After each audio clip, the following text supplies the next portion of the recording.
BSc cardiovascular technology.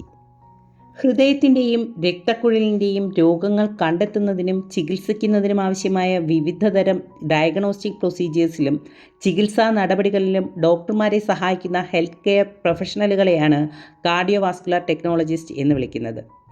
ECG, TMT, Holter monitoring, echocardiography, cath lab, angiography, angioplasty തുടങ്ങിയ പരിശോധനകളിലും ചികിത്സാ നടപടികളിലും ഇവർ പ്രധാന പങ്ക് വഹിക്കുന്നു. കാർഡിയോളജിസ്റ്റുമാരും കാർഡിയോ സർജന്മാരും ഉൾപ്പെടുന്ന കാർഡിയാക് ടീമിൻ്റെ പ്രധാന അംഗമാണ് ഒരു cardiovascular technologist.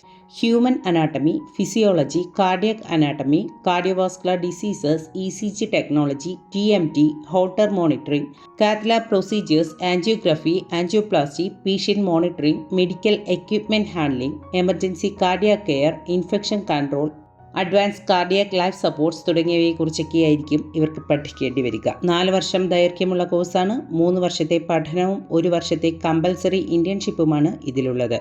Physics, chemistry, biology വിഷയങ്ങളിൽ 50% മാർക്കോടുകൂടി +2 വിജയിച്ച കുട്ടികൾക്ക് ഇപ്പോൾ ഈ കോഴ്സിലേക്ക് അപേക്ഷിക്കാം. www.lbscenter.kerala.gov.in എന്ന വെബ്സൈറ്റിലൂടെയാണ് അപേക്ഷിക്കേണ്ടത്. LBS കീഴിൽ 5 ഗവൺമെൻറ് കോളേജുകൾ ഉൾപ്പെടെ 9 കോളേജുകളിലാണ് BSc കാർഡിയോവാസ്കുലർ ടെക്നോളജി അവൈലബിൾ ആയിട്ടുള്ളത്. ആകെ സീറ്റുകളുടെ എണ്ണം 28.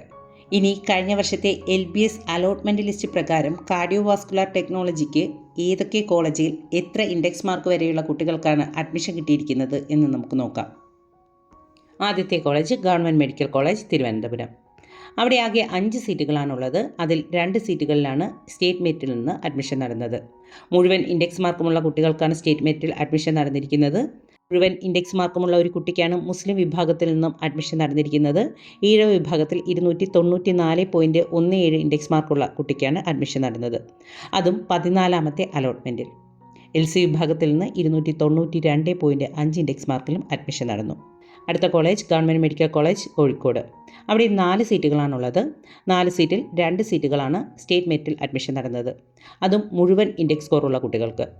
SC വിഭാഗത്തിൽ നിന്ന് 290.84, PW വിഭാഗത്തിൽ നിന്ന് 285 ഇൻഡെക്സ് മാർക്കുള്ളവർക്കും അഡ്മിഷൻ നടന്നിരുന്നു. അടുത്ത college government medical college Kottayam. അവിടെയും 4 സീറ്റുകൾ തന്നെയാണ്. സ്റ്റേറ്റ് മെറിറ്റിൽ മുഴുവൻ ഇൻഡെക്സ് സ്കോറുമുള്ള 2 കുട്ടികൾക്കാണ് അഡ്മിഷൻ നടന്നിരിക്കുന്നത്. ഈഴവ വിഭാഗത്തിൽ നിന്ന് 297.5, EWS വിഭാഗത്തിൽ നിന്ന് 294.16 ഇൻഡെക്സ് മാർക്കുകളിലും അഡ്മിഷൻ നടന്നു. അടുത്തത് ഗവൺമെൻറ് മെഡിക്കൽ കോളേജ് തൃശ്ശൂർ. അവിടെയും 4 സീറ്റുകൾ തന്നെയാണുള്ളത്. സ്റ്റേറ്റ് മെറിറ്റിൽ 2 അഡ്മിഷനാണ് നടന്നത്. ഏറ്റവും കുറഞ്ഞ state merit index score 299.17. Vishwakarma വിഭാഗത്തിൽ നിന്ന് 295 ഇൻഡെക്സിനും ധീവര വിഭാഗത്തിൽ നിന്ന് 280 ഇൻഡെക്സിനും അഡ്മിഷൻ നടന്നിട്ടുണ്ട്.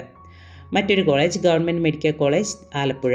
അവിടെ ആകെ 5 സീറ്റുകളാണുള്ളത്. 299.17 ഇൻഡെക്സ് മാർക്കുള്ള 2 കുട്ടികൾക്കാണ് അവിടെ സ്റ്റേറ്റ് മെറിറ്റിൽ അഡ്മിഷൻ കിട്ടിയിരിക്കുന്നത്. മുസ്ലിം മെറിറ്റിൽ നിന്ന് 297.5, SC വിഭാഗത്തിൽ നിന്ന് 289.17, ST വിഭാഗത്തിൽ നിന്ന് 223.33 ഇൻഡെക്സിനും അഡ്മിഷൻ നടന്നിരുന്നു. അടുത്തത് KMCT college of allied health science Mukkam. അവിടെ ആകെ 1 സീറ്റാണുള്ളത്. സ്റ്റേറ്റ് മെറിറ്റിൽ നിന്ന് 298.33 ഇൻഡെക്സ് മാർക്കിലാണ് അവിടെ അഡ്മിഷൻ നടന്നിരിക്കുന്നത്. മറ്റൊരു കോളേജാണ് MIMS college of allied health science. അവിടെ ആകെ 2 സീറ്റുകളാണുള്ളത്. സ്റ്റേറ്റ് മെറിറ്റിൽ നിന്ന് 297.51 ഇൻഡെക്സിനും ഈഴവ വിഭാഗത്തിൽ നിന്ന് 295 ഇൻഡെക്സിനും അവിടെ അഡ്മിഷൻ നടന്നിരുന്നു. അടുത്തത് മലബാർ മെഡിക്കൽ കോളേജ് കോഴിക്കോട്. അവിടെ ആകെ 1 സീറ്റാണുള്ളത്. സ്റ്റേറ്റ് മെറിറ്റിൽ നിന്ന് 298.33 ഇൻഡെക്സിനാണ് അവിടെ അഡ്മിഷൻ നടന്നത്. മറ്റൊരു college medical trust institute of medical science. അവിടെ ആകെ 2 സീറ്റുകളാണുള്ളത്. സ്റ്റേറ്റ് മെറിറ്റിൽ അഡ്മിഷൻ നടന്ന ഇൻഡെക്സ് മാർക്ക് 299.17. SC വിഭാഗത്തിൽ നിന്ന് 282.5 ഇൻഡെക്സിനാണ് അവിടെ അഡ്മിഷൻ നടന്നത്. ഇവിടെ സ്റ്റേറ്റ് മെറിറ്റിൽ 14 അഡ്മിഷൻസാണ് നടന്നിരിക്കുന്നത്. ഏറ്റവും കുറഞ്ഞ ഇൻഡെക്സ് സ്കോർ 297.51. 298.33 ഇൻഡെക്സ് മാർക്കിൽ 2 അഡ്മിഷൻ നടന്നിട്ടുണ്ട്. അതുപോലെ 299.17 ഇൻഡെക്സിലും 2 അഡ്മിഷൻ നടന്നിട്ടുണ്ട്. ബാക്കി 7 അഡ്മിഷൻ നടന്നിരിക്കുന്നത് മുഴുവൻ ഇൻഡെക്സ് സ്കോറുമുള്ള കുട്ടികൾക്കാണ്. ഇതനുസരിച്ച് BSc കാർഡിയോവാസ്കുലർ ടെക്നോളജിക്ക് സ്റ്റേറ്റ് മെറിറ്റിൽ അഡ്മിഷൻ കിട്ടണമെങ്കിൽ ഹൈ ഇൻഡെക്സ് സ്കോർ തന്നെ വേണമെന്ന് മനസ്സിലാക്കാം. അതുപോലെ ഈഴവ വിഭാഗത്തിൽ നിന്നും ഹൈ ഇൻഡെക്സ് സ്കോർ ഉള്ള കുട്ടികൾക്ക് തന്നെയാണ് അഡ്മിഷൻ കിട്ടിയിരിക്കുന്നത്.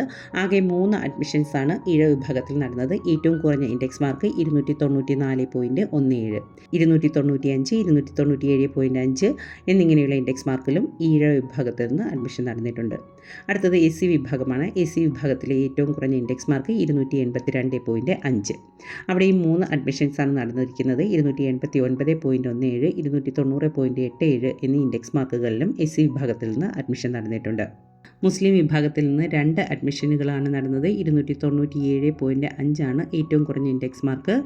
LCയിൽ 292.5, EWS വിഭാഗത്തിൽ 294.16, ധീവര വിഭാഗത്തിൽ 280, VKയിൽ 295, STയിൽ 223.33, PWD വിഭാഗത്തിൽ 285 എന്നിങ്ങനെയുള്ള ഇൻഡെക്സ് മാർക്കുകളിലാണ് കാർഡിയോവാസ്കുലർ ടെക്നോളജിക്കായി LBSൽ അഡ്മിഷൻ നടന്നത്. ഈ കിട്ടിയ ഡേറ്റ അനുസരിച്ച് നമുക്ക് മനസ്സിലാക്കാവുന്ന ഒരു കാര്യം, ഇൻഡെക്സ് മാർക്ക് വളരെ കൂടുതലുള്ള കുട്ടികൾക്ക് മാത്രമാണ് കാർഡിയോവാസ്കുലർ ടെക്നോളജിക്ക് കഴിഞ്ഞ വർഷത്തിൽ LBS വഴി അഡ്മിഷൻ ലഭിച്ചത്.